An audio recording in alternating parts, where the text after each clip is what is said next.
Guys, this is a small video review of this shower head that I purchased on gearbest.com. It's made of plastic, of course, and metal, and there is a normal standard thread for shower heads, and there is a rubber sealing in the package also with a small filter in the middle. The shower head is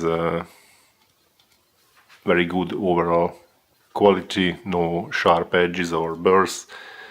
The anodization is quite good, and this area is made of stainless steel, as you can see with this magnet. So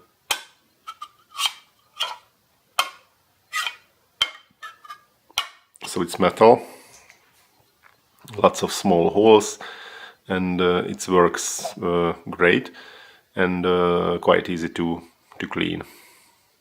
So this is a very good shower head for the price. Thanks for watching.